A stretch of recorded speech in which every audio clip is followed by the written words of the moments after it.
Needs no introduction, running for regional councillor and alderman in Ward 3, Margaret Shaw. Hi, Margaret. Good to see you. Hi, Terry. Good to see you again. Glad to be back. Now, we were talking briefly up at the all-candidates meeting the other night, and I know today you just finished canvassing all of Ward 3, 29 polls.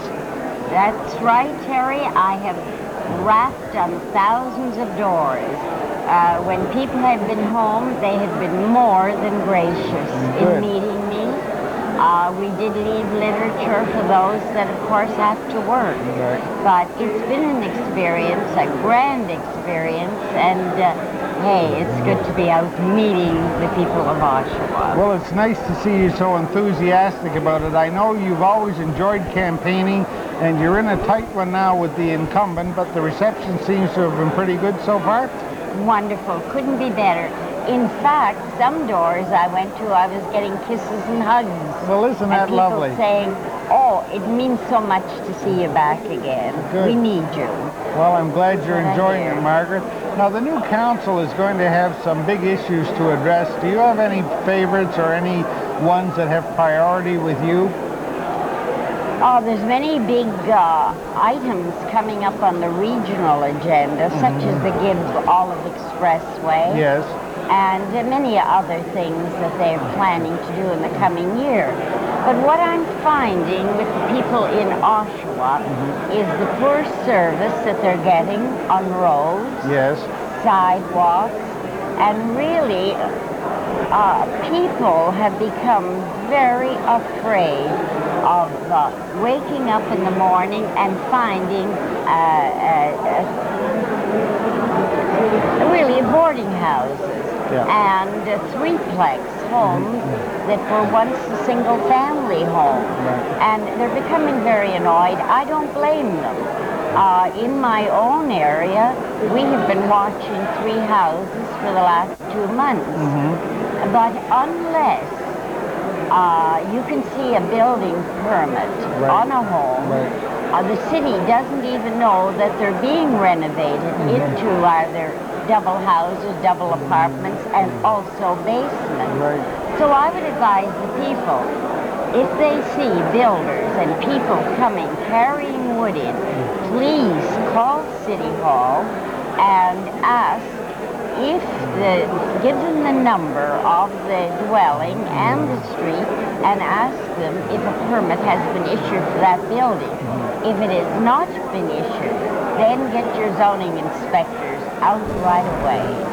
And this problem is probably being compounded by the low vacancy rate. It is, and people it's too trying bad. to find places to live. Oshawa needs low-cost housing. There's no doubt about it, because you take a man today, if he's the only one that is working in a family and has a couple of children, he can't afford the price of new homes today. That's right. And although when I was walking along Drew Street and James Street canvassing, I noticed that so many of those, we used to call them wartime houses. Yes. And the little bungalows. They're fixed up, they're beautiful. And well kept. And I also feel that if we went more for this type of housing, then we might have more mothers at home with their families. That's right. I know a lot of women like to work, but those with responsibilities, I think they'd rather be home. If they can afford to be home with the children. They would be. I'm hearing this. I'm hearing this quite frequently. So overall, then, it's the real local bread and butter issues that the voters in Ward 3 are concerned with. Issues right down the line. Also, there's many concerns that was given to me that, for instance, the fittings has been sitting there for years. It's an eyesore. Now, Ulster Press has closed down. They're boarding it all up. So here's 2 old factories. It doesn't do anything for Ward 3. No. Some of the streets, such as Burden Road, and again I get back to Drew Street and lower part of Port, I thought I was in the Sahara Desert at one time because the road was, well, you know, in the desert when the sun hits, it's all flat. Well, that's exactly what it looked like. and I thought, boy, what a ward. But I did find out the day before yesterday, as far as rooming houses and apartments out of single-family dwellings, Ward 1 is the worst. Ward 3 is the second highest in the city. Well, if you get elected to council, will you try to see that the Fitting site and the Alger site are rehabilitated, or a new plan is put in to put something else there?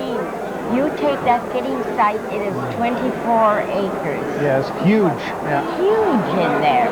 Now, I don't know what the people in the area, some might like a shopping plaza. Others might like to have the type of homes that I'm talking about. The bungalow-type homes, yeah.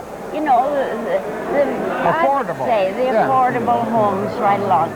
But it could be put to such good use rather than sitting there all boarded up. I mean, I have lived in Ward 3 for 36 years. I wouldn't move out of Ward 3. I like it.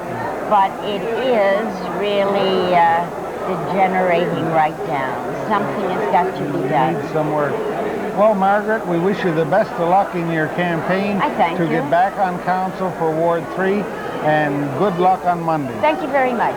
And the next time I come, give me about an hour. I will. We'll really go into it in depth. Nice seeing you again. Thank you. My guest has been Margaret Shaw, candidate in Ward 3. Give me your microphone before you run away.